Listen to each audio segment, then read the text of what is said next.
everyone. Walaikum assalam. Walaikum assalam. Okay, so I think we should start. Let me share my screen first.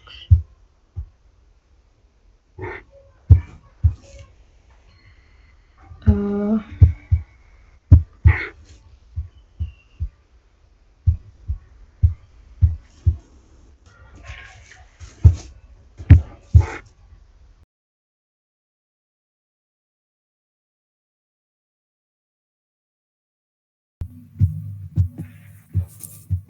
मेरी screen visible है? जी Okay, so welcome to week 3 of Junior Tech Series. First 2 weeks में आप लोगों ने HTML, CSS और JavaScript से different websites बनाना सीखें, ठीक है। उसमें हमारे पास बेसिक से लेके बिट एडवांस तक चीज़ें गई थी, जिसमें हमारा अपनी वेबसाइट का एक स्केलेटन बनता था। HTML से, CSS से हम क्या करते थे कि अपनी उस वेब पेज या जो लेआउट होता था उसकी हम स्टाइलिंग करते थे, और देन चीज़ों को डायनामिक करने के लिए हमने जावास्क्रिप्ट सीखी, ठीक है। So why we need React? जब हमारा काम जितना था डायनेमिक करने तक, वो काम सारा हमारा रिएक्ट सॉरी उन चीज़ों से हो रहा था, HTML, CSS और जावास्क्रिप्ट से, देन व्हाई रिएक्ट, ठीक है। सो पहले तो हम देखेंगे कि हमें रिएक्ट की ज़रूरत क्यों पड़ी, then will move forward to its component and lots of thing that we need. So सबसे पहले रिएक्ट जेएस है क्या? ये हमारा जावास्क्रिप्ट का ही एक फ्रेमवर्क है, ठीक है, जिसमें हमारे पास क्या होता है कि एक जैसे अब हम HTML, CSS और जावास्क्रिप्ट को यूज़ करते हुए एक वेबसाइट बनाते थे, उसमें क्या होता था कि एक फाइल हमारी जावास्क्रिप्ट की, एक HTML और एक CSS, ठीक है। उसके अलावा अगर हमें लेट्स से और भी काफ़ी सारे डिफरेंट पेजेस बनाने हैं, तो या तो ये होता था कि एक ही पेज के अंदर हम सारा कोड मर्ज करते थे, जिससे हमारा कोड बहुत मेसी हो जाता था, या हम ऐसे करते थे कि हम डिफरेंट पेजेस बना लेते थे। लेकिन हम कितने को बना लेंगे? जब हमारे पास एक बड़ी कॉम्प्लेक्स एप्लीकेशन होगी, उस केस में क्या होगा कि हमारी वेबसाइट बहुत स्लो हो जाएगी, बहुत टाइम लेगी।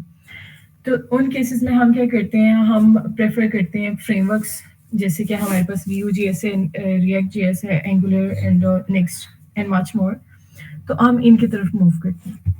सबसे पहले तो क्या हमारा जो मेन मसला था, मेन तो नहीं, मतलब काफ़ी सारे इसमें मसले मसाइल हमें आते हैं। तो एक चीज़ तो ये कि हम बार-बार कोड को लिख रहे होते थे। लेट्स से कि अब मुझे क्या कहते हैं कि कोई लेआउट है हमारी वेबसाइट का सिंपल सा, वो लेआउट मुझे होम पेज में भी चाहिए, वो मुझे हमारे कॉन्टैक्ट के पेज में भी चाहिए, वो हमारा कोई लेट्स से मेन्यू या कोई प्रोडक्ट का पेज है उसमें भी मुझे चाहिए। अब वहाँ पे क्या होगा कि मैं बार-बार सेम कोड रिपीट कर रही होंगी, तो इससे क्या होगा कि हमारा कोड रिडंडेंट हो जाएगा और वो बहुत ज़्यादा हो जाएगा, ठीक है। अब हमारे पास रिएक्ट में क्या होते हैं, ये आर्किटेक्ट जो से कंपोनेंट बेस्ड आर्किटेक्चर है। इसमें हम क्या करते हैं, चीज़ों के डिफरेंट कंपोनेंट्स बना लेते हैं, डिफरेंट फाइल्स में इनको वो कर लेते हैं सेव, और फिर उसको एक दफ़ा सेव करके मतलब हम डिफरेंट फाइल्स में इनको कॉल कर सकते हैं। अब हमारा जो कोड मेसी हो रहा था, रिडंडेंट हो रहा था, उससे तो हमें छुटकारा मिल गया। सेकेंड चीज़, हमारे पास इसकी एफिशिएंसी इंक्रीज़ हो जाती है, हमारी जो वेबसाइट है उसकी वर्किंग एफिशिएंसी इंक्रीज़ हो जाती है। वो कैसे? With the help of virtual DOM. सबसे पहले तो हम समझते हैं कि डॉम होता क्या है, ठीक है। सो इसके लिए यहाँ पे आ जाते हैं, डोमेन ऑब्जेक्ट मैनिपुलेशन। इसमें क्या होता है कि हमारी जो वेबसाइट है ना, जो ब्राउजर पे वो रेंडर हो रही होती है, तो उसमें क्या होता है कि हमारे पास एक ट्री होता है, डॉम ट्री, ठीक है, जिसमें क्या होता है, ये डिफरेंट नोड्स हैं। अब इसमें अब ये नोड्स जो है ना, वो डिफरेंट कंपोनेंट्स को रिप्रेजेंट कर रही है, ठीक है। अब इसमें लेट्स से इसका हेडर जो है, मैंने वहाँ पे कोई चेंजिंग की है, तो क्या होगा, हमारा जो सा ये है ना डॉम, सॉरी, हमारा ये जो डॉन ट्री है, वो क्या करेगा, उसमें जो चेंजिंग्स होंगी उनको री रेंडर कर देगा हमारे ब्राउजर में, ठीक है। अब लेट से हम समझ अज्यूम करते हैं कि ये हमारा कोई कंपोनेंट है, लेट से हम इसको हेडर कह लेते हैं या कुछ भी, ठीक है। इसमें मैंने कुछ चेंजिंग्स की हैं, मैं अभी जो है ना अपनी वेबसाइट पे काम कर रही हूँ, और इसमें मैंने कोई चेंजिंग्स की हैं। लेट से मैंने उसका कलर चेंज कर दिया, उसके अंदर जो टेक्स्ट आ रहा है उसका कुछ मैंने चेंजिंग कर दिया, साइज इंक्रीज डिक्रीज या व्हाटएवर कुछ भी। तो मैंने क्या किया, मैंने इस कंपोनेंट को छेड़ा, इसमें कुछ चेंजिंग्स मैंने की हैं, ठीक है। तो अब जो हमारा एक्चुअल डॉम है ना, जो हमारे ब्राउज़र में उसकी डॉम ट्री है, वो क्या होगा कि जब री-रेंडर करेगा हमारे ब्राउज़र को, तो वो पूरे जो सा डॉम है ना, उसको दोबारा शुरू से री-रेंडर करेगा, ठीक है। अब ये तो छोटी-सी ट्री की एग्ज़ाम्पल है। हमारे पास जब कॉम्प्लेक्स एप्लीकेशंस आ जाती हैं, वो बहुत बड़ी-बड़ी होती हैं। ये तो कुछ भी नहीं है, उसमें बहुत ज़्यादा नोड्स होती हैं। अब जब वो बार-बार वो छोटी-सी जब चेंज होती है, चेंजिंग होती है कोई, तो फिर क्या करते हैं, वो पूरी डॉम ट्री को क्या करते हैं, री-रेंडर कर रहा होता है। जिससे क्या होता है कि हमारा टाइम जो है, वो बहुत ज़्यादा लग रहा होता है, ठीक है। एक तो हमारा टाइम भी लग रहा होता है, सॉरी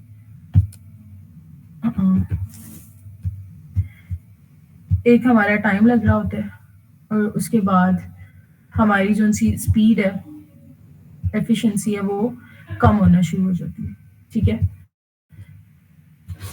तो अब इसका क्या सॉल्यूशन हो सकता है?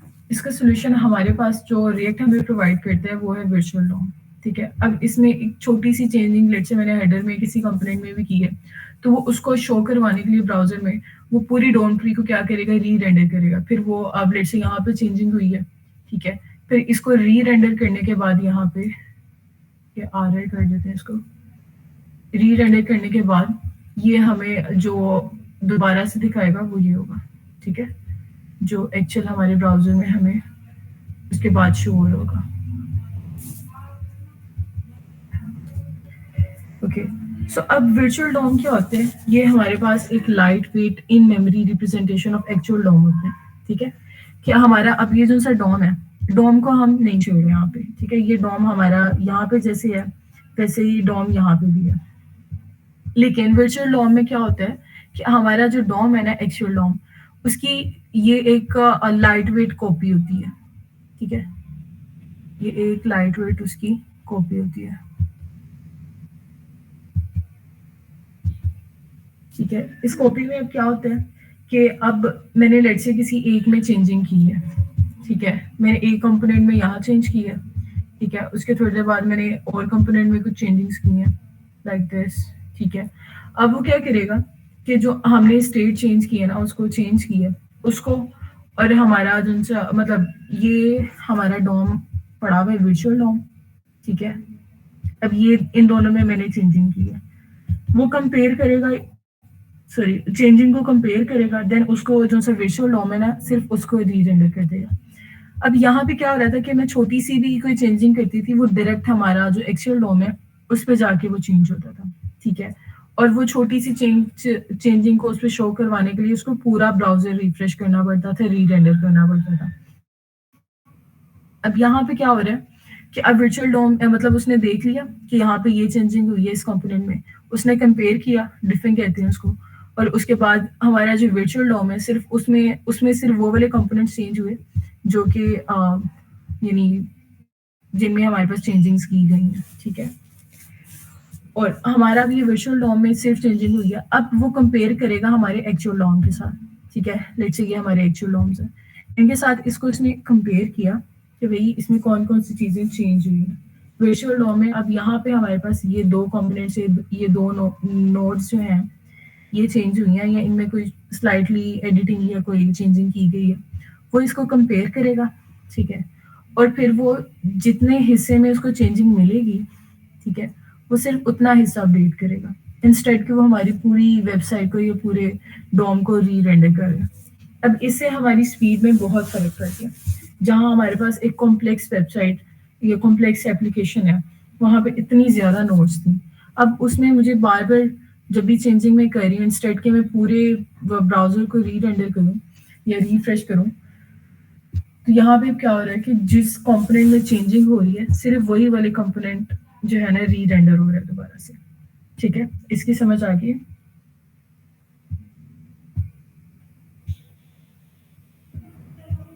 Okay, very good. सो ये था हमारा, हमने कंपोनेंट बेस्ड आर्किटेक्चर को भी देख लिया, हमने अपने डॉम को भी देख लिया, वर्चुअल डॉम को, जिसकी वजह से हमारी स्पीड में काफ़ी मतलब एफिशिएंसी इंक्रीज हो जाती है एंड मच मोर थिंग्स। उसके बाद हमारे पास अगर हम डायनामिक वेबसाइट की बात करें तो वहाँ पे अब लेट्स से कोई फॉर्म है या कोई वेबसाइट है, लेट्स से ई कॉमर्स की वेबसाइट है, वहाँ पे स्टेट्स होती हैं, ठीक है। स्टेट्स क्या होती हैं कि ऐसा डेटा जो चेंज हो रहा हो, जो डायनेमिक हो, जो वक्त के साथ साथ चेंज होना हो। हम इसको यहाँ लिख लेते हैं।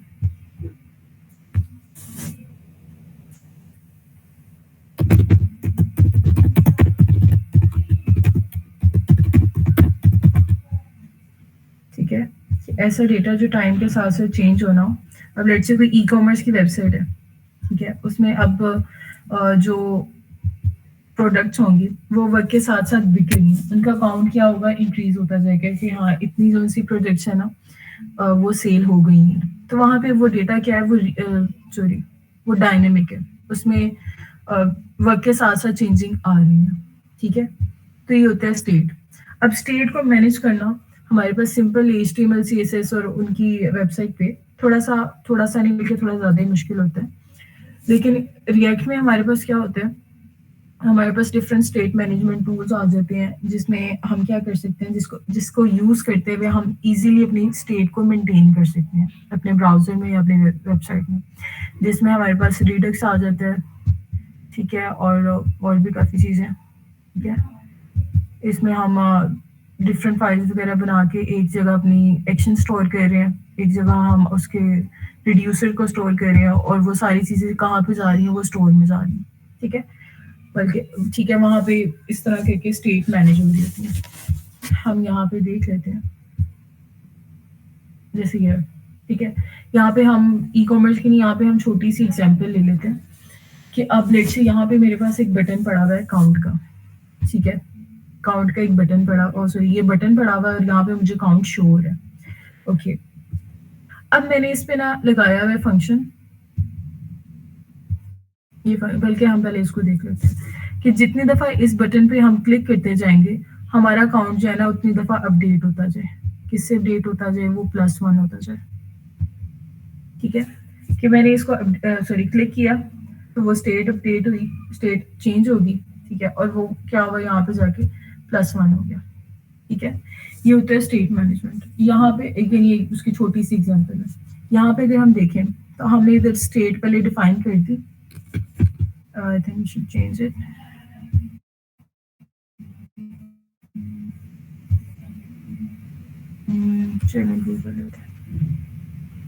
सो यहाँ पे अगर हम देखें तो हमने ऊपर इसको इनिशियलाइज करा दिया, हमने डिक्लेयर कर दिया कि भाई ये हमारी स्टेट है जिसको हमने यूज कर रहे होना,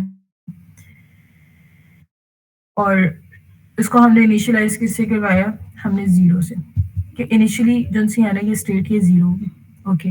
अब यहाँ पे मतलब p टैग लगा दिया अकाउंट का, और इधर हमने ना एक बटन लगा दिया, ये वाला बटन जो है, ठीक है। अब इस पे हमने सेट कर दिया है कि ये जितनी दफा क्लिक होता जाएगा इसमें क्या होगा, ये जो काउंट है ना ऊपर ये वाला काउंट, इसमें +1 वो करता जाए, जितनी दफा भी इसको हम प्रेस करते जाए वो +1 करता जाए, ठीक है। तो यहाँ पे इस तरह से हमारी स्टेट मैनेज हो रही है। उसके बाद आते हैं हमारे पास इवेंट्स हैं। अब इवेंट्स हमारे पास डिफरेंट तरह के होते हैं। फर्स्ट ऑफ ऑल इवेंट्स को देखें, इवेंट्स आर एक्शन और अकरेंस, ठीक है, जिनको हम किस चीज़ से मैनेज करते हैं। डिफरेंट हमारे पास इवेंट हैंडलर्स होते हैं, और वो उसकी सबसे इजी और सबसे छोटी मैम ये स्टेट एक दफा रिपीट कर देंगी? जी sure, thank you. Welcome. Okay, so हमारी जो वेबसाइट है या जो हमारा वेब ब्राउज़र है, वहाँ पे स्टेट को मैनेज करना ये एक बहुत मतलब क्रूशियल चीज़ है। अब यहाँ पे हमारे पास हमने एक छोटी सी एग्जांपल ली है कि एक बटन है और एक हमारे पास काउंटर है, ठीक है। अब हम कहते हैं कि इस बटन पे जितनी दफ़ा भी क्लिक किया जाए ना हमारे काउंटर में 1 इंक्रीमेंट होता जाए, ठीक है।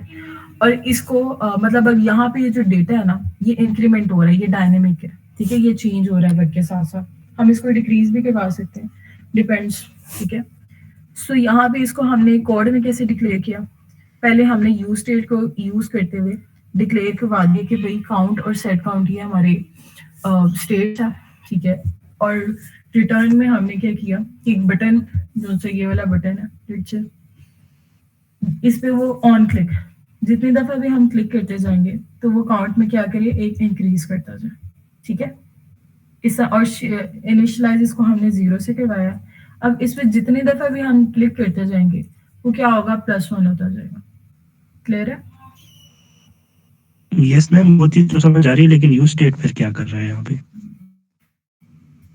यू स्टेट मैनेज कर रहा है हमारी स्टेट को।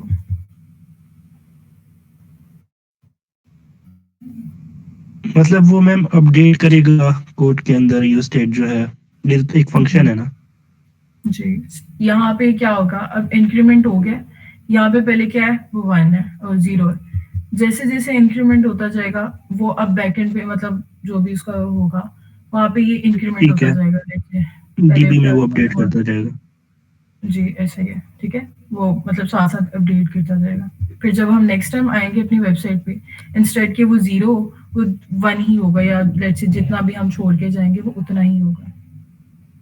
ठीक हो गया मैम, ठीक है, थैंक यू। ओके। सो अब नेक्स्ट आते हैं इवेंट पे। इवेंट हमारे पास डिफरेंट एक्शंस होती हैं, अकरेंस होती हैं कि जिनको अब हमने देखना होता है। इसकी सबसे इजी और मतलब सबसे छोटी एग्जांपल अगर हम कहें तो वो हमारे पास होती है ऑन क्लिक की। ठीक है, तो लेट्स से कोई बटन है और उस पर हम चाहते हैं कि अगर इस पर कोई क्लिक करे तो ये वाला इवेंट परफॉर्म हो जाए। ठीक है, और इसको भी देख लेते हैं, जैसे मैंने किया था यहाँ पे। यस, अब ये बटन है, ये तो बिल्कुल मतलब छोटी सी एग्जांपल है, इसमें देखते हैं क्या हो रहा है। कि ये एक बटन है, मैं चाहती हूँ कि ये जब क्लिक हो ना तो कोई इवेंट ट्रिगर हो। ठीक है, इवेंट ट्रिगर हो मतलब कोई इवेंट है जो मैंने पीछे कोड किया हुआ है वो परफॉर्म हो जाए। अब लेट्स से ये मतलब लेट्स से क्या ये है, यही है। तो यहाँ पे क्या हो रहा है कि इस बटन का ये कोड है और मैंने कहा कि ऑन क्लिक पे ना ये वाला जो फंक्शन मैंने ऊपर कहीं डिक्लेयर किया है ना रिटर्न से पहले वो परफॉर्म हो जाए। अब अगर मैं देखूं तो ये वाला यहाँ पे जब वो क्लिक होगा, ठीक है, कंट्रोल यहाँ पे ट्रांसफर हो गया, यहाँ पे अब वो चेक करेगा कि इस फंक्शन के अंदर हो क्या रहा है। तो वो क्या कि ये अलर्ट, अलर्ट का तो शायद आप लोगों को पता हो कि हमारी वो जो ब्राउजर है वो हमें अलर्ट शो करवा देता है। उस पे वो बता देगा कि भाई आपका जो बटन है वो क्लिक हो गया है। ठीक है, मतलब एक छोटी सी एग्जांपल है, इस पे आप कुछ भी करवा सकते हो। लेट्स से कि अब यूजर ने कोई फॉर्म सबमिट करवाया, ठीक है, और ये वाला हमने इवेंट जो है इवेंट हैंडलर वहां पे लगा दिया था, और जब यूजर ने उसको सबमिट किया तो वहां पे उसको शो हो जाएगा कि your form has been submitted successfully और व्हाटएवर। ठीक है, या user has been logged in या लॉग आउट और व्हाटएवर। ठीक है, तो यहाँ पे क्या होगा कि जब इवेंट कॉल होगा तो क्या सॉरी जब यहाँ पे ऑन क्लिक होगा मतलब कुछ यूजर उस पर क्लिक करेगा तो कोई इवेंट ट्रिगर हो रहा होगा। ठीक है, उस इवेंट के पास कंट्रोल चला जाएगा और जब वो वाला फंक्शन परफॉर्म हो जाएगा तो कंट्रोल वापस आ जाएगा। ठीक है,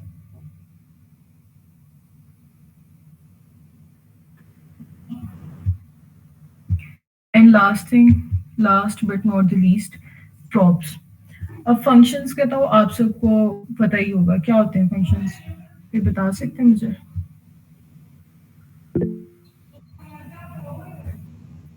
जी गो अहेड।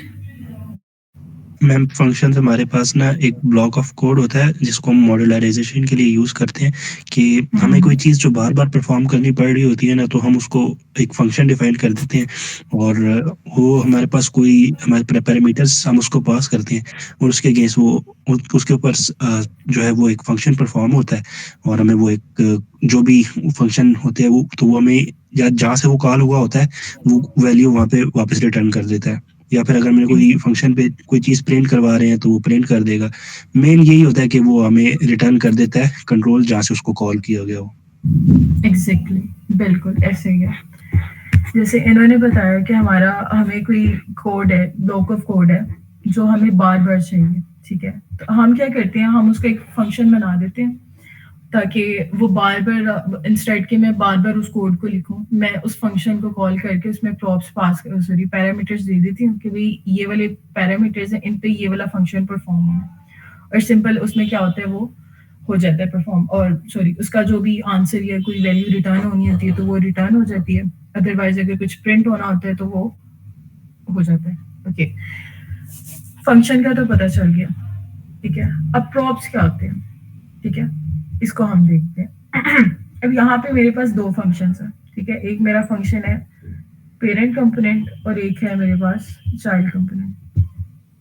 ठीक है, ये दो मेरे पास डिफरेंट फंक्शंस हैं। अब इसमें क्या हो रहा है कि पेरेंट कंपोनेंट में ना मैंने चाइल्ड लेट्स से ये मेरा बना हुआ पहले का फंक्शन, सॉरी चाइल्ड कंपोनेंट। ठीक है, इसमें कोई प्रॉप आना है या इसमें कोई पैरामीटर आना है मेरे पास जिस पे फॉलोइंग फंक्शन जो है ना वो होगा, परफॉर्म होगा। अब इसके अंदर क्या हो रहा है, प्रॉप्स डॉट मैसेज, इधर जो भी प्रॉप उसको पास होगा ना उसने सिंपल क्या करना है, उसको प्रिंट करवा देना है। ये इस फंक्शन का काम है। अब ये वाला फंक्शन जो है वो इस ब्लॉक ऑफ कोड का, ये तो चलें छोटा सा है, लेकिन जब हम कॉम्प्लेक्स या बड़ी वेबसाइट्स पे एप्लीकेशंस पे काम करते हैं तो वहां पे हमारे पास कोड भी उतना ही ज्यादा हो जाता है और उसमें हमारे पे लेट्स से कोई बड़े बड़े फंक्शंस हैं तो हम बार बार उस कोड यानी उस ब्लॉक को नहीं लिखना चाहते तो हम क्या करेंगे, उसका फंक्शन बना देंगे। ओके, सो ये हो गया। अब यहाँ पे पेरेंट कंपोनेंट है लेट्स से कोई, यहाँ पे मैंने इसको कॉल किया हुआ है कि इससे ऊपर ही यहाँ पे कहीं पे मैं इसको इंपोर्ट कर लूंगी। तो यहाँ पे क्या हो रहा है, मैंने कॉल किया चाइल्ड कंपोनेंट में, ठीक है, और ये यहाँ पे मैंने पैरामीटर पास कर दिए hello from parent.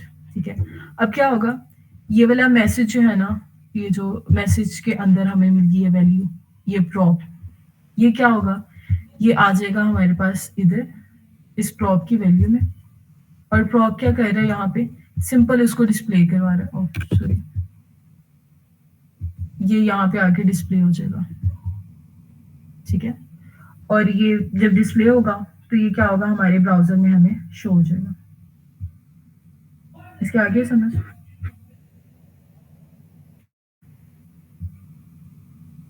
Like ma'am function के अंदर एक और फंक्शन सब फंक्शन की तरह ही काम कर रहा है।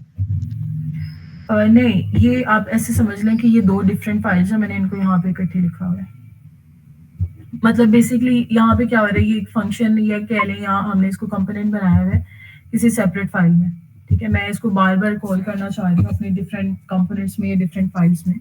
तो मैं क्या करूँगी, मैंने इसको यहाँ कॉल कर दिया और मैंने इसको पैरामीटर इसके जो भी प्रॉप्स हैं वो इसको मैंने असाइन कर दिया। अब यहाँ पे इस फंक्शन में जो हो रहा है, जो भी काम परफॉर्म हो रहा है, वो सिंपल क्या होगा, इस प्रॉप पे जो हमने दिया वो इस पे परफॉर्म हो जाएगा और हमें ब्राउजर में नजर आ जाएगा। ठीक है, ठीक है मैम। ओके, सो ओके, ठीक है, तो ये थी हमारी कुछ बेसिक्स जो हमें रिएक्ट स्टार्ट करने से पहले पता होनी चाहिए थी। ठीक है, अब इसमें से मोस्टली चीजें जैसे फंक्शंस हैं, प्रॉप्स हैं, पैरामीटर्स हैं, इनका तो आपने यूज किया होगा इसको। ठीक है, ऊप में भी ये यूज होते हैं हमारे पास, क्या कहते हैं, जावास्क्रिप्ट में भी इसके डिफरेंट जो भी हमने डायनामिक वेबसाइट्स बनाई हैं, कुछ मिनी प्रोजेक्ट्स रेड से, उसमें भी ये काफ़ी यूज हुई हैं। और yes, that was all from my side. उसके बाद इन्वायरमेंट को कैसे हम सेट करते हैं, उसमें हम स्टाइलिंग के लिए टेलविंड सीएसएस यूज कर रहे होंगे और रिएक्ट को इंस्टॉल करना, इसका सारा सेटअप क्रिएट करना, ये आगे आपको एहसानुल्लाह बता देते हैं। So over to you, Ihsanullah. अस्सलामुअलैकुम।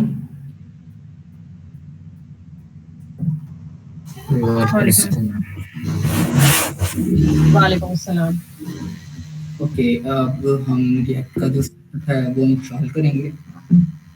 लास्ट सेशन में जब जावास्क्रिप्ट ने करवाई तो उसमें उन्होंने बताया था कि हमें जो है वो नोट जो है पैकेज मैनेजर वो इंस्टॉल करना होता है। ठीक है, अब नोट पैकेज मैनेजर जो है वो क्यों इंस्टॉल करना है, क्योंकि अगर हमने रिएक्ट को यूज़ करना है, ठीक है, या फिर रिएक्ट की पैकेजेस को करना है तो उसके लिए हम नोट पैकेज मैनेजर इंस्टॉल करते हैं। उसके लिए हमने सिंपल ये नोट का पैकेज जो है वो नोट जेएस इंस्टॉल करना होगा, वो गूगल से आप कर सकते हो। ठीक है, और जब आप इंस्टॉल कर लोगे ना, ठीक है, तो आपने अब रिएक्ट का सेटअप जो है वो करना है इंस्टॉल अपने किसी भी प्रोजेक्ट में, कोई भी प्रोजेक्ट बनाने के लिए। ठीक है, उसके लिए क्या करेंगे, मैं एक न्यू फोल्डर बना लेता हूँ सिंपल। बेसिकली एक मेरा फोल्डर बना हुआ है, खाली है। मैं क्या करता हूँ, ठीक है, तो मैं इसे ओपन कर लेता हूँ अपने VS कोड। पैकेज मैनेजर मैंने पहले इंस्टॉल किया हुआ है, तो मैं क्या करूँगा कि अपना जो टर्मिनल, एक न्यू टर्मिनल ओपन कर लेता हूँ। एक न्यू टर्मिनल ओपन करने के बाद मैं क्या लिखूंगा, सिंपल अगर रिएक्ट की एप्लीकेशन बनानी है तो उसके लिए मैं लिखूंगा npx। ठीक है, npx क्या होता है, वो होता है नोड पैकेज एग्जीक्यूटर, जो कि रिएक्ट के पैकेजेस को इंस्टॉल करेगा हमारे किसी भी प्रोजेक्ट में। तो मैं लिखूंगा npx, उसके बाद एक सिंटैक्स जो है वो है क्रिएट ऐप। अब उसके ये बेसिकली ये बिल्ट-इन नहीं होता है, ये आपको लिखना ही लिखना है। अगर कोई भी आपने रिएक्ट की ऐप बनानी है तो आपको ये लिखना पड़ना है npx क्रिएट रिएक्ट ऐप, और उसके बाद जो आपने पैकेज का नाम रखना है या फिर अपने प्रोजेक्ट का नाम रखना है वो आप लिख सकते हैं। तो मैं अभी फिलहाल के लिए माई ऐप ही लिख देता हूँ। अब आप देखेंगे कि ये इंस्टॉल होना स्टार्ट हो गया। इसने मुझे बता दिया है। अब यहाँ पर देखें माई ऐप का फोल्डर बन गया। अब ये आहिस्ता आहिस्ता कोई 5 मिनट या फिर 3-4 मिनट लेगा। ये जितने भी पैकेजेस हमें किसी भी रिएक्ट की एप्लीकेशन को चलाने के लिए यूज़ होते हैं वो सारे इंस्टॉल कर देगा। ठीक है, ये मेरे पास पहले से ही इंस्टॉल करा हुआ है। ठीक है, मैं उसे ओपन कर लेता हूँ। वो मेरा है यहाँ पर ही जैसा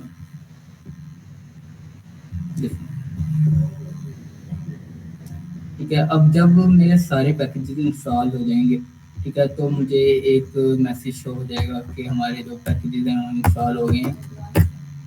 ठीक है, और उसके बाद क्या होगा, हम एक ऐसा फंक्शन, ऐसा एक स्ट्रक्चर माई ऐप का एक फोल्डर बनाएगा वो। ठीक है, उसके अंदर ये हमें कुछ चीज़ें देगा। ठीक है, जो कि इन्वायरमेंट के लिए ज़रूरी होती हैं। ठीक है, वो फर्स्ट ऑफ ऑल सबसे पहले जो है वो हमारे पास है नोड मॉड्यूल्स।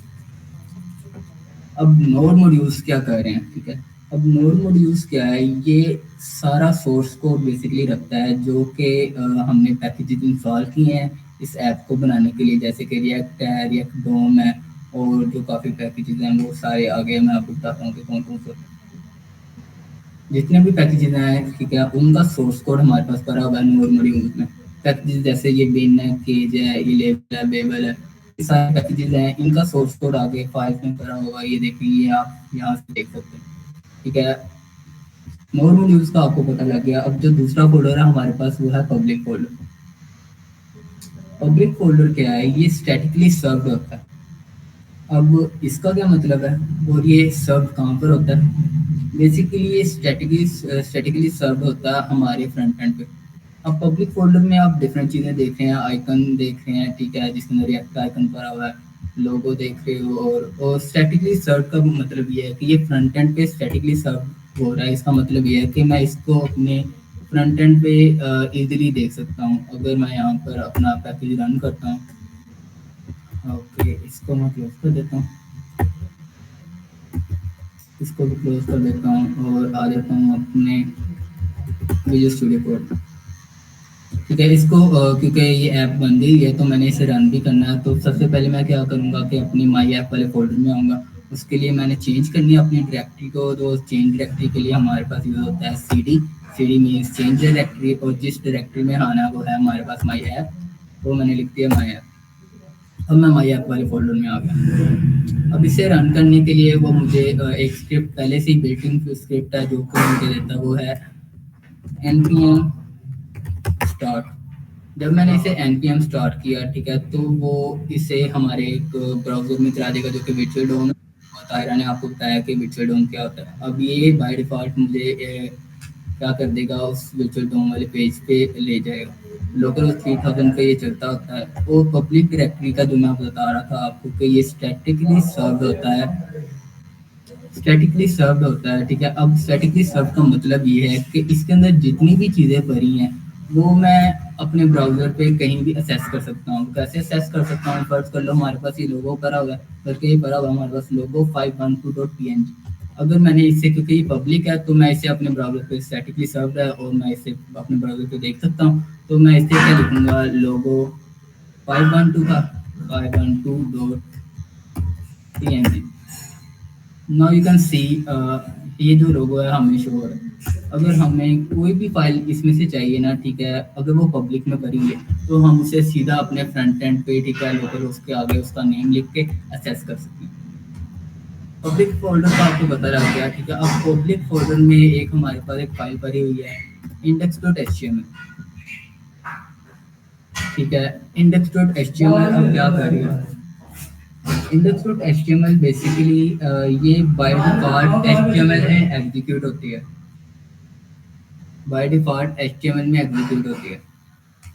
जब भी हम कोई रिएक्ट का प्रोजेक्ट बनाते हैं या फिर npm स्टार्ट करते हैं तो वो क्या करता है कि पब्लिक फोल्डर में जो index.html वाली फाइल होती है उसे रन कर देता है। अब HTML फाइल में क्या लिखा हुआ है, बेसिकली सिंपल जो HTML का सिंटैक्स है, जो कोई भी HTML फाइल बनाने के लिए हमें यूज़ होता है, डॉक टाइप HTML, फिर लैंग्वेज उसकी दी हुई है और मेटा टैग्स दिए हुए हैं जिसमें कुछ हमारे पास प्रॉपर्टीज़, ठीक है, वो लिखी हुई हैं। और लास्ट में हमारे पास जो हमारे पास रिएक्ट का टाइटल है, ठीक है। अब हमारे पास ये रिएक्ट का टाइटल शो हो रहा है यहाँ पर, इसे भी क्लोज कर देता हूँ मैं, यहाँ पे शो हो रहा है रिएक्ट ऐप, ठीक है। और ये रिएक्ट ऐप हमारे पास लिखा हुआ है यहाँ पर। अगर मैं फर्स्ट कर लो, इसे मैं चेंज कर देता हूँ डेव वीकेंड्स पे। अगर मैं इसे सेव करता हूँ, now you can see here dev weekends, ठीक है। अब इसका टाइटल जो है वो चेंज हो गया। अब आप ये देख रहे होंगे कि हमारे पास तो HTML का सिंटैक्स पर है, ठीक है, और सिर्फ हमारे पास ये टाइटल दिया उसने, ठीक है, और बॉडी में सिर्फ तो हमें रूट मिल रहा है, लेकिन यहाँ पर मुझे एक लोगो शो हो रहा है जो कि रोटेट हो रहा है, एनिमेट हो रहा है, और ये सारी चीज़ें शो हो रही हैं। ये कहाँ से आ रही हैं मेरे पास? ये बेसिकली आ रही हैं, ये जो रूट की जो ID है ना वो वहाँ से आ रही है, ठीक है। अब रूट की ID मुझे कहाँ से मिल रही है, ठीक है, वो हमें बेसिकली जो SRC का फोल्डर है उसके अंदर से मिल रही है। मैं फिलहाल क्या करता हूँ, मैं ये रूट की ID को चेंज करता हूँ, इसको लिख देता हूँ, मैं कुछ भी कर देता हूँ, इसको मैं हेलो लिख देता हूँ। तो मैंने हेलो लिख के सेव करवाया, यू कैन सी कि मुझे कुछ नहीं शो है। चलो, मुझे यहाँ से पता लग गया कि आपके जो जितनी भी चीज़ें अभी मुझे शो हो रही हैं वो रूट की ID में से शो हो रही है। मैं इसे दोबारा रूट कर देता हूँ, फिर सेव करता हूँ, फिर you can C now everything is working fine. अब index.html का पता लग गया कि ये क्या है। ये बाय डिफ़ॉल्ट जब भी कोई एप्लीकेशन हम बनाते हैं, ठीक है, और उसको स्टार्ट करते हैं रिएक्ट, तो जो फाइल सबसे पहले रन होती है वो index.html फाइल होती है। उसके बाद आ जाती है SRC का फोल्डर, ठीक है। इसको मैं आपको बाद में समझाता हूँ, उससे पहले मैं बता देता हूँ कि git ignore का जो फाइल है ये क्या करेगी। अब गिटहब का आपने नाम सुना ही होगा, ठीक है, उसके ऊपर अपना कोड वगैरह कुछ भी किया होगा जावास्क्रिप्ट का या फिर HTML का जो आपने सीखा है पहले सेशंस में, ठीक है। जब आप पुश करते हैं ना, लेकिन रिएक्ट जेएस में आपको कुछ चीज़ें होती हैं जो कि आप नहीं चाहते कि वो आप गिटहब पे पुश करवाएं, ठीक है, और उनका नाम आप सिर्फ आपने यहाँ पर लिखना है और वो गिटहब पे पुश नहीं होती, ठीक है। वो यहाँ पर वो चीज़ें आ रही हैं या फिर वो फाइल्स आ रही हैं जो कि आप नहीं चाहते कि आपकी गिटहब पे पुश हों। Next is package JSON file. Package JSON file में हमारी ऐप का नेम, वर्जन और जितनी भी डिपेंडेंसीज हैं या फिर जितनी भी लाइब्रेरी हमें यूज हो रही हैं एक रिएक्ट फाइल को या फिर रिएक्ट लाइब्रेरी रिएक्ट के प्रोजेक्ट को चलाने के लिए, ठीक है, वो सारी इंस्टॉल जो होती हैं वो हमें करी होती हैं। जैसे कि अभी फ़िलहाल के लिए ये स्क्रिप्ट्स हैं, ठीक है। स्क्रिप्ट स्टार्ट स्क्रिप्ट जो कि हमने अभी चलाई हुई है, स्टार्ट किया तो लोकल होस्ट 3000 पे हमारा कोड चला है। और उसके बाद बिट स्क्रिप्ट हमारे डिप्लॉय करने के लिए यूज़ होता है कोई भी प्रोजेक्ट को, ठीक है। और यहाँ पर हमें पता लग रहा है कि हमारे पास जो है CRA टेम्पलेट्स हमने इंस्टॉल किया हुआ है, रिएक्ट इंस्टॉल किया हुआ है, रिएक्ट डोम इंस्टॉल किया हुआ है, रिएक्ट स्क्रिप्ट, वेब वाइटल्स, ये सारी चीज़ें इंस्टॉल की। लास्ट में आ जाती है हमारे पास रीडमी फाइल। रीडमी फाइल में आप अपने प्रोजेक्ट की डिस्क्रिप्शन जितनी भी है वो लिख सकते हैं, ठीक है। अभी बाय डिफॉल्ट उन्होंने हमें प्रोजेक्ट का बताया हुआ है कि ये प्रोजेक्ट है, ठीक है, इसके ऊपर से 9 PM स्टार्ट करोगे तो रन होगा, टेस्ट करोगे तो ये रनर इनएक्टिव वॉच मोड पे चला जाएगा, ठीक है, और npm रन बिल्ड करोगे तो वो एक बिल्ड फोल्डर बना देगा। इसको आप चेंज कर सकते हो जब आप न्यू प्रोजेक्ट बनाओगे ना, जिस बारे में प्रोजेक्ट होगा ना, तो उसकी डिस्क्रिप्शन वगैरह लिख सकते हो। सब फोल्डर हो रहे हैं, मैंने एक फोल्डर छोड़ दिया था जो कि था SRC फोल्डर। अब SRC फोल्डर में क्या है ऐसा जो मैंने छोड़ दिया? चलो, SRC फोल्डर क्या है? SRC फोल्डर में जब भी कोई हम ऐप रन कर रहे हैं, ठीक है, तो फिर सबसे पहले तो इंडेक्स को डिफॉल्ट रन करेगा, लेकिन वो ढूंढेगा SRC का फोल्डर, ठीक है। SRC का फोल्डर में वो ढूंढेगा index.js की फाइल को। चलिए, हमें मिल गई है index.js की फाइल। अब index.js की जब फाइल मिल गई है हमें, ठीक है, अब इसके अंदर क्या हो रहा है कि सबसे पहले वो क्या कर रहा है, इंपोर्ट कर रहा है रिएक्ट को फ्रॉम रिएक्ट। अब ये बात कुछ समझ नहीं आई कि वो रिएक्ट को रिएक्ट से इंपोर्ट कर रहा है, ये क्या सीन है? बेसिकली वो क्या कर रहा है कि रिएक्ट के ऑब्जेक्ट को रिएक्ट की लाइब्रेरी से इंपोर्ट कर रहा है। रिएक्ट की लाइब्रेरी वो जब हम रिएक्ट का पैकेज बनाते हैं npx create react ऐप करके, ठीक है, और रिएक्ट का नाम लिखते हैं, ऐप का नाम लिखते हैं, तो वो रिएक्ट का पैकेज जो है वो रिएक्ट की लाइब्रेरी वो इंस्टॉल कर देता है। चलें, रिएक्ट का जो ऑब्जेक्ट है, ठीक है, वो मैंने इंस्टॉल कर लिया। उसके बाद रिएक्ट डोम है, वो रिएक्ट डोम से आ रहा है, वो मैंने आपको दिखाया कि रिएक्ट डोम पैकेज जो जेसन में इंस्टॉल हुआ है वो है यहाँ पर रिएक्ट डोम, ठीक है। और नेक्स्ट थिंग ये है कि index.css की फाइल वो इंपोर्ट कर रहा है, जैसे कि हम स्टाइल को लिंक करते थे फाइल को, वैसे यहाँ पर लिंक कर रहा है, ठीक है। और वो जो एप्स का जो कंपोनेंट है जो कि है यहाँ पर, उसको कर रहा है इंपोर्ट, मीन्स के ऐप के कंपोनेंट को भी इंपोर्ट कर रहा है यहाँ पर। नेक्स्ट थिंग ये कर रहा है कि वो एक एलिमेंट document.element create रूट के नाम से एक बना रहा है, ठीक है, और फंक्शन बना रहा है जिसके अंदर वो क्या कर रहा है कि एक क्रिएट रूट कर रहा है, और उसके अंदर जो एक आईडी ले रहा है वो जो क्या है रूट की, और रूट की आईडी हमें कहाँ से मिल रही है, वो मिल रही है जो पब्लिक में index.html फाइल है ना, वो यहाँ से मिल रही है, ठीक है। अगर अब मैं क्या करता हूँ कि फर्ज करो कि जो ये रूट की आईडी है, और रूट की आईडी में वो बाद में चला क्या रहा है, और उसके अंदर रेंडर क्या कर रहा है, वो जो सी ऐप का जो फंक्शन बनाया हुआ है ना हमें, या फिर कंपोनेंट बनाया हुआ है, ठीक है, वो उसको रेंडर कर रहा है। मैं क्या करता हूँ कि रूट की आईडी को चेंज कर देता हूँ, कुछ भी लिख देता हूँ, मैं फिलहाल लिख देता हूँ डेव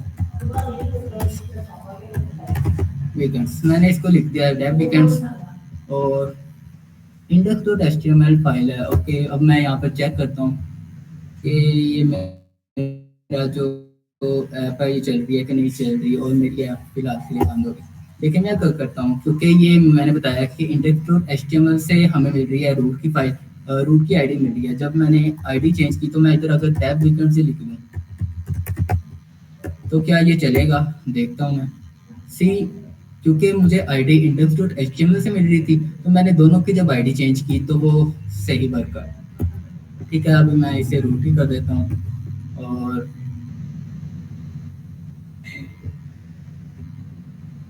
इसे भी ठीक है रूट कर दिया। इतना मुझे समझ आ गया कि index.js की फाइल, ठीक है, index.js फाइल में हमें एक डॉक्यूमेंट और कैट एलिमेंट बाय आईडी कर रहे हैं, वो आईडी हमें कहाँ से मिल रही है, index.html की फाइल जो कि पब्लिक में भरी हुई है, और जो ये आईडी है वो रेंडर कर रही है, यहाँ पर root.render लिखा हुआ है, ठीक है, वो जो आईडी है वो रेंडर कर रही है जो ऐप का कंपोनेंट है उससे, मतलब जितना भी डाटा आ रहा है वो हमें कहाँ से आ रहा है, ऐप के कंपोनेंट से आ रहा है।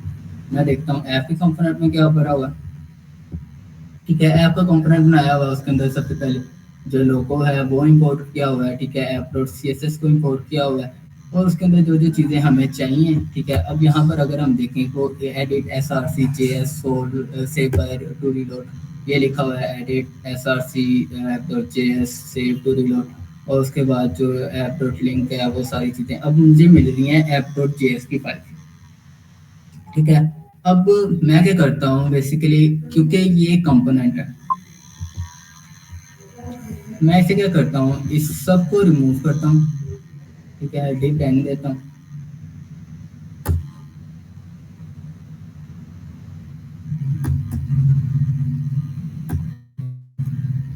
मैं इसकी जगह लिख देता हूँ अभी फिलहाल के लिए h1 एक बनाता हूँ मैं, h1 मैं लिखता हूँ hello from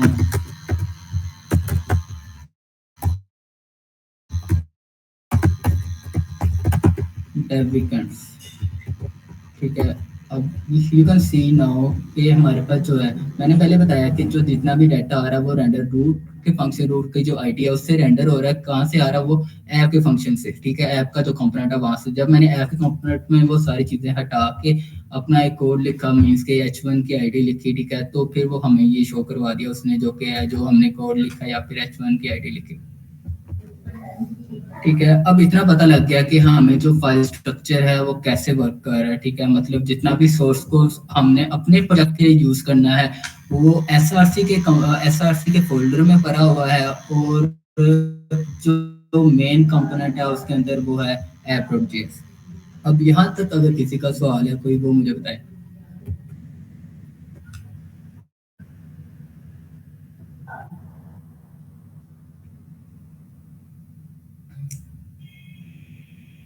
ठीक है, तो फिर अब हम क्या करते हैं, अब ये कंपोनेंट बना हुआ है, अब रिएक्ट में दो तरह के कंपोनेंट होते हैं, एक होते हैं क्लास बेस्ड कंपोनेंट्स, ठीक है, और एक होते हैं फंक्शन बेस्ड कंपोनेंट।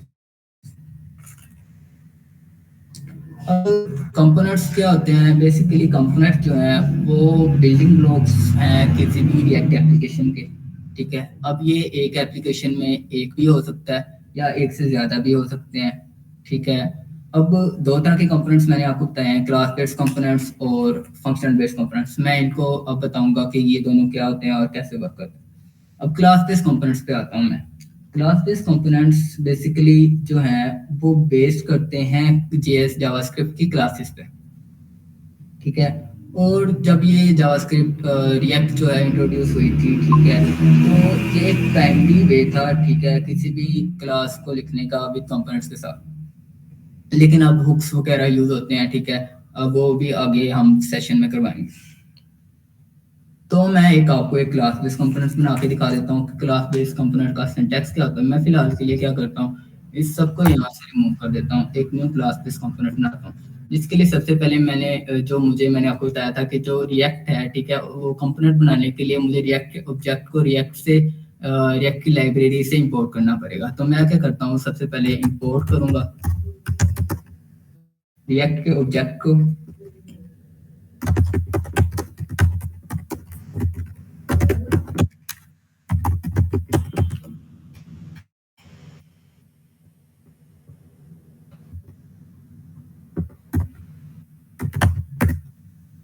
ओके, मैंने इंपोर्ट कर लिया है रिएक्ट की ऑब्जेक्ट को रिएक्ट की लाइब्रेरी से। उसके बाद मैंने क्या करना है, कंपोनेंट बनाने के लिए क्लास बेस्ड कंपोनेंट्स है, तो उसके लिए जो सिंटैक्स है उसके लिए हमें लिखना पड़ेगा क्लास, एक सिंपल सा कोई भी कंपोनेंट बना लेता हूँ, ठीक है, जो कि मैं अभी फिलहाल सिंपल उसका नाम रख देता हूँ। उसके बाद मुझे लिखना पड़ेगा जो कि एक्सटेंड्स कर रहा है रिएक्ट और कंपोनेंट पे।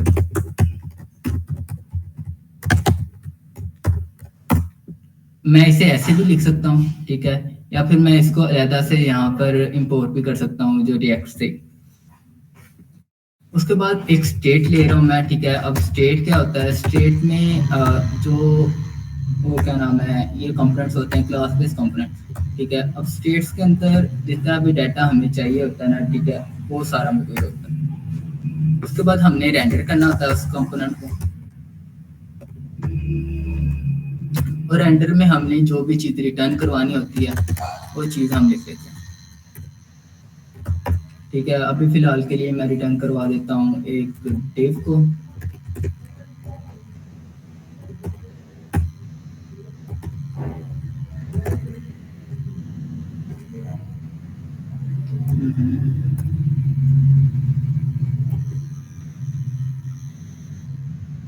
ठीक है। एक डिव को रिटर्न करवाया मैंने, उसके अंदर एक सिंपल h1 लिख दिया।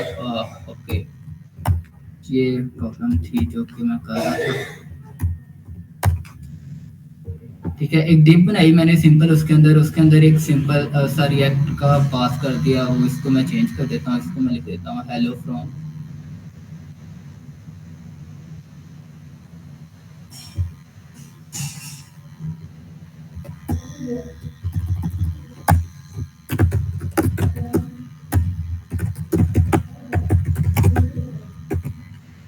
चलें, इतना हो गया मेरा, ठीक है। कंपोनेंट बन गया मेरा एक क्लास बेस्ड कंपोनेंट। अब लास्ट पे मैंने इसे एक्सपोर्ट करवाना होता है ताकि ये शो हो, तो मैं इसे एक्सपोर्ट करवाता हूँ, एक्सपोर्ट डीएफ पे डिफॉल्ट, और कंपोनेंट का जो नेम होगा वो मैं इसे सेव करता हूँ। और जब मैं यहाँ पर जाऊँगा तो you can see hello from डेबिकल्स जो कि मुझे मिल रहा है यहाँ से। अगर मैं इसे चेंज भी करता हूँ, हेलो फ्रॉम वेलकम टू, मैं लिख देता हूँ यहाँ पे,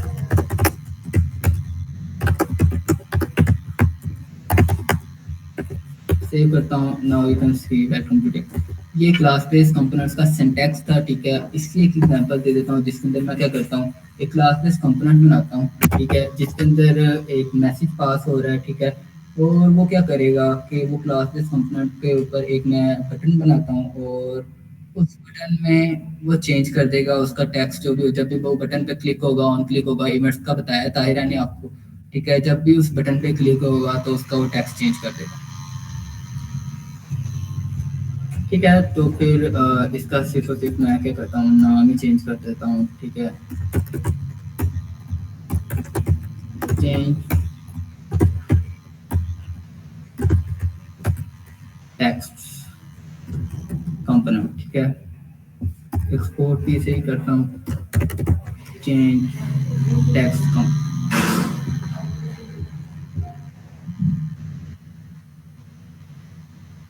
ठीक है, कंपोनेंट हमारा पहले ही बना हुआ है। मैं स्टेट के अंदर क्या करता हूँ, स्टेट मैंने आपको बताया था, उसके अंदर जो भी डाटा हमने शो करवाना होता है, ठीक है, या फिर पास करवाना होता है। ठीक है, स्टेट के अंदर डाटा होता है, तो मैं इसके अंदर फिलहाल के लिए एक मैसेज पास कर देता हूँ जो कि बता रहा है कि welcome to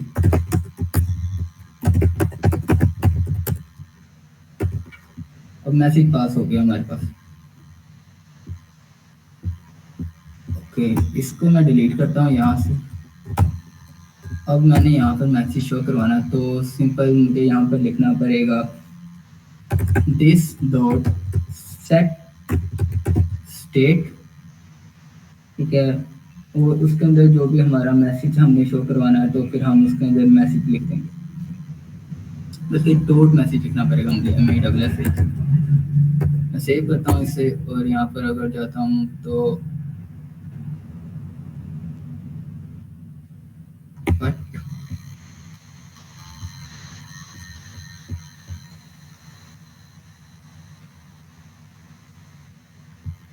okay, div dot set state dot MESSAGB।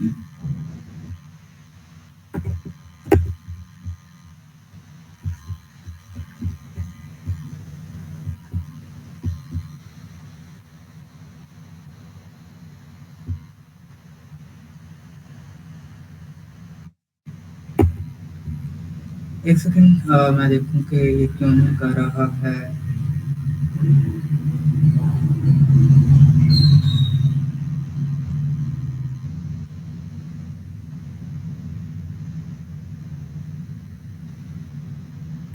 एहसान भाई, सेट स्टेट की जगह स्टेट नहीं आएगा लाइन नंबर 8 पर? हाँ, यहाँ पर सेट स्टेट नहीं आएगा, यहाँ पर खाली स्टेट आएगा।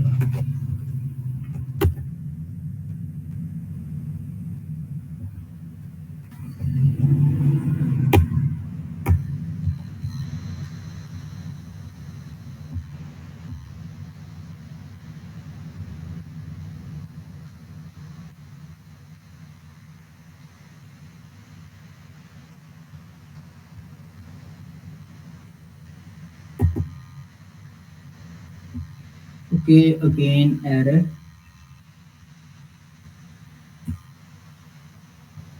MESSAG आपने स्टेट कैसे पढ़ा लिखा है? मेरे ख्याल से इधर वो छोटा है, शायद ये आएगा। ये ओके, इट्स क्लियर। ये क्लास टेस्ट कंपोनेंट बनाया जिसके अंदर अब मैंने जो मैसेज को है वो यहाँ से लिया अपनी स्टेट से।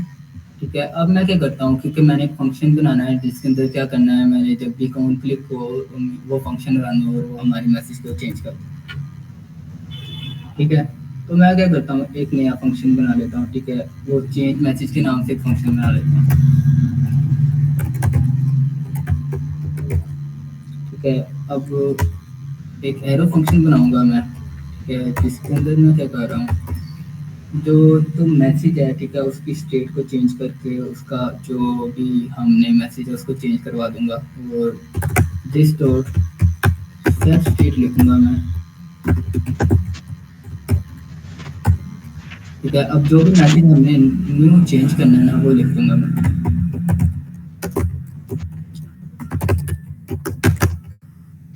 Thanks for joining the session।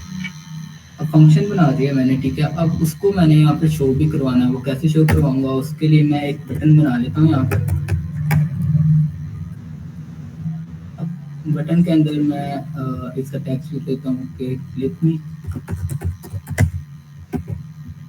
अब जब भी क्लिक होगा, मीन्स के जब भी ऑन क्लिक होगा इस बटन पर, तो क्या करो, जब भी इस बटन पे ऑन क्लिक होगा तो इसकी जो स्टेट है उसको चेंज कर दो, ठीक है। वो चेंज मैसेज का जो फंक्शन है वो रन कर दो, ठीक है। उसके लिए मैं लिखूंगा टेस्ट, जो भी हमने फंक्शन बनाया है वो है चेंज मैसेज, तो वो मैंने लिख दिया। इसको मैं सेव करता हूँ।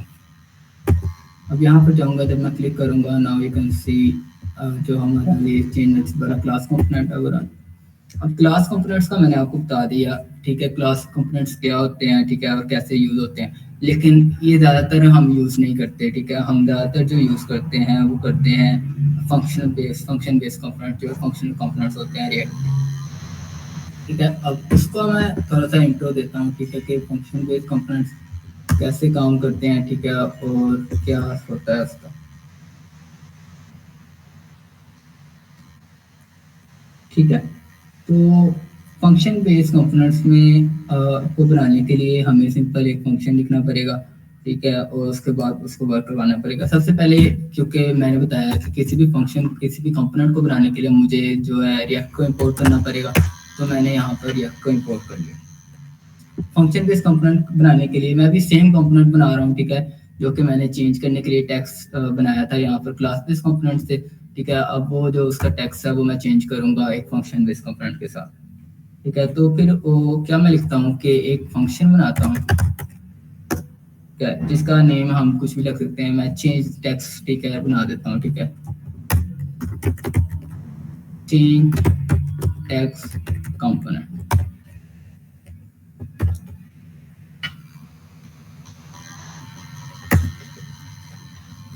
अब इसके अंदर मैं एक स्टेट पास करूंगा, ठीक है, क्योंकि जैसा कि तायरा ने आपको बताया कि जो स्टेट्स हैं वो किसके लिए यूज होती हैं।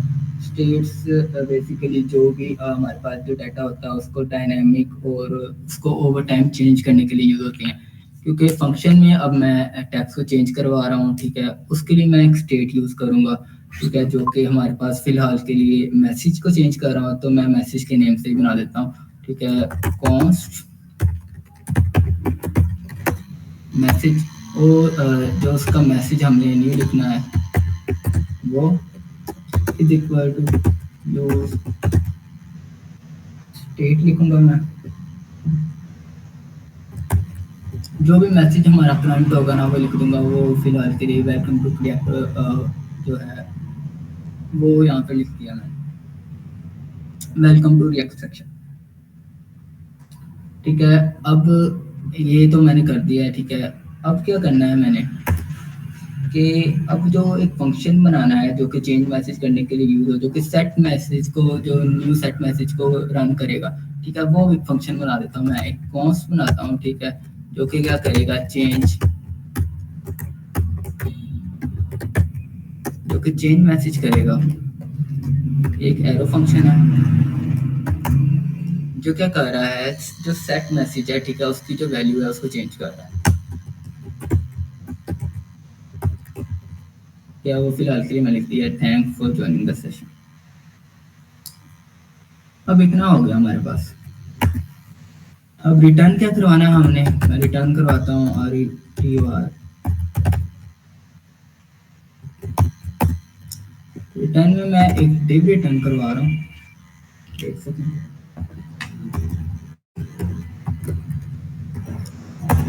अब उस डिव में मैं क्या कर रहा हूँ, एक सबसे पहले तो एक H1 ले रहा हूँ जिसके अंदर जो हमारी करंट स्टेट वाला जो है ना, हमारे पास current state welcome to React session है वो शो होगा, ठीक है। उसके अंदर मैसेज का मैं वो करवा दूंगा फिलहाल H1 में मैंने शो करवाना है मैसेज, वो लिख दिया, ठीक है। और उसके बाद क्या करूंगा, मैं एक बटन बनाऊंगा,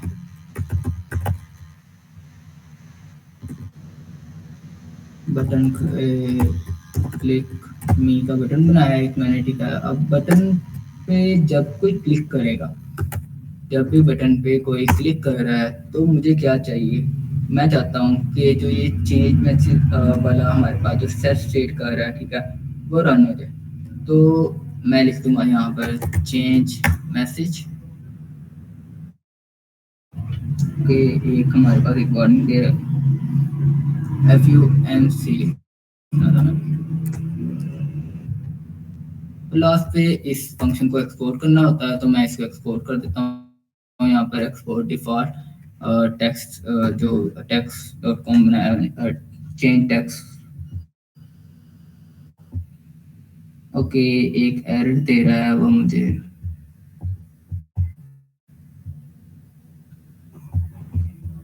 वो कह रहा है कि जो लाइन 23 है उस पे एक एरर है। लेट मी चेक कि क्या एरर है, पहले देखूंगा शो हो गया है कि नहीं। यूज को इंपोर्ट करना है। ओके, क्या हुआ है कि एरर क्या दिया उसने हमें, क्योंकि हमने यूज स्टेट तो यहाँ पर यूज कर ली है, लेकिन हमें पता नहीं है कि रिएक्ट जो भी हमारे पास जो कंपाइलर है यहाँ पर, ठीक है, उसको पता नहीं है कि ये यूज स्टेट आ कहाँ से रहा है। तो वो फिलहाल के लिए हमारे पास जो रिएक्ट की लाइब्रेरी है वहाँ से आ रहा है, तो उसको भी हमें इंपोर्ट करना पड़ा। तो मैं क्या करता हूँ, यहाँ पर जो यूज स्टेट है उसको भी इंपोर्ट कर देता हूँ, सेव करता हूँ इसे।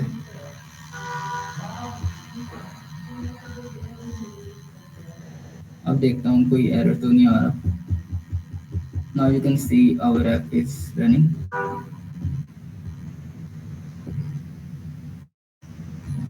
See, welcome to the X session, जो कि हमारा जो करंट मैसेज था, ठीक है, करंट स्टेट वाला मैसेज था, वो शो हुआ। और देन जब मैंने क्लिक किया तो नेक्स्ट मैसेज जो कि हमारे सेट मैसेज जो कर रहा है, क्या जो नई स्टेट को वो कर रहा है, रेंडर कर रहा है उस पर, ठीक है, वो वाला मैसेज शो हो गया। अब जो आज का सेशन है, ठीक है, उसके अंदर मैंने आपको रिएक्ट का जितना भी हमारे पास फोल्डर स्ट्रक्चर है वो बताया है, ठीक है, और जो कंपोनेंट्स हमारे यूज हो रहे हैं रिएक्ट को यूज़ करने के लिए, ठीक है। फिलहाल के लिए हमारे पास दो कंपोनेंट्स टाइप्स ऑफ कंपोनेंट्स थे, वो है हमारे पास एक क्लासेस कंपोनेंट्स और दूसरे जो है फंक्शन कंपोनेंट्स, ठीक है। और मैंने बताया कि क्लासेस कंपोनेंट्स कैसे यूज़ होते हैं, ठीक है, कैसे आप उसको उसका सिंटैक्स उसको कैसे यूज़ कर सकते हैं। और देन उसके बाद जो है फंक्शन बेस्ड कंपोनेंट्स ज़्यादा यूज़ होंगे आगे, ठीक है। अब जो नेक्स्ट सेशन है, ठीक है, उसके अंदर हम आपको एक होम पेज बनाना सिखाएंगे, जिसके अंदर, ठीक है, ये सारी चीज़ें जो भी आज ताहिरा ने भी बताई हैं, ठीक है, और जो चीज़ें हमारे पास नेक्स्ट इसमें यूज़ होनी है, ठीक है, वो हम यूज़ करेंगे। तो इसके लिहाज से अगर आप में से किसी का कोई क्वेश्चन है तो वो काइंडली बताएं।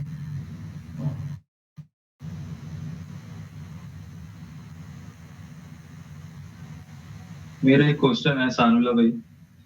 जी हसन, कि ये जो हमने अभी तक किया है, पहले मैम ने भी करवाया और आपने भी जो किया है, ये हम वनीला जावास्क्रिप्ट से भी तो कर सकते हैं, तो हम रिएक्ट से क्यों करते हैं?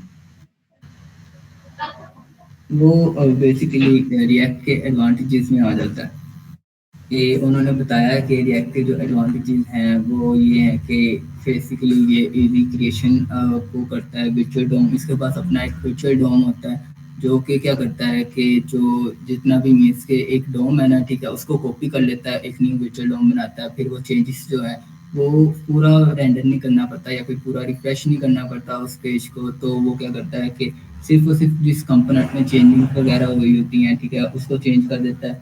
उसके बाद उसके अलावा, ठीक है, हमारे पास इसके अंदर जो कंपोनेंट्स हैं वो रीयूजेबल होते हैं और लेस कोडिंग करनी पड़ती है, और हमें जो फंक्शनैलिटी है वो ज़्यादा मिल जाती है क्योंकि लाइब्रेरीज वगैरह हमारे पास भरी होती हैं पहले ही रिएक्ट में। उसके बाद कुछ और एडवांटेज हैं, जैसे कि हम कह सकते हैं कि ये यूनिडायरेक्शनल फ्लो को सपोर्ट करता है।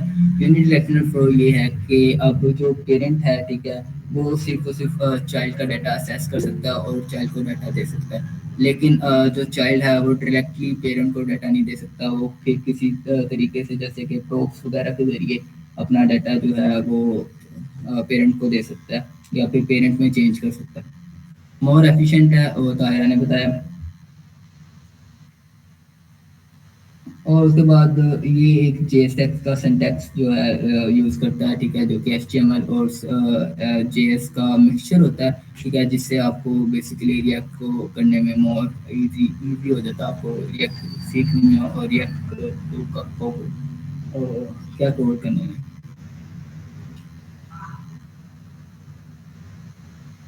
आसान। जी। जी। ये कुछ एडवांटेज से रिएक्ट के जिसकी वजह से हम रिएक्ट कर सकते हैं। ठीक है।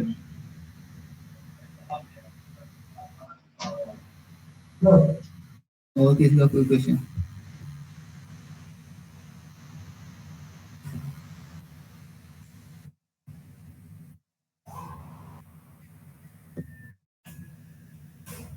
सर ये एरो फंक्शन हमने क्यों यूज किया था?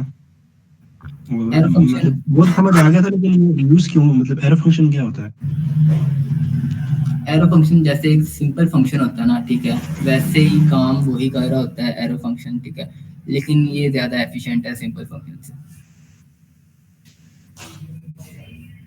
ठीक है सर।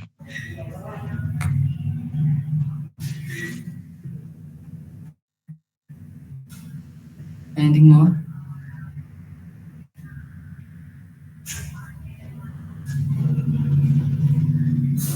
ओके देन, फिर हम कल वाले सेशन में मिलते हैं जिसके अंदर हमें डिफरेंट यूआई कंपोनेंट्स बनाने हैं रिएक्ट की मदद से।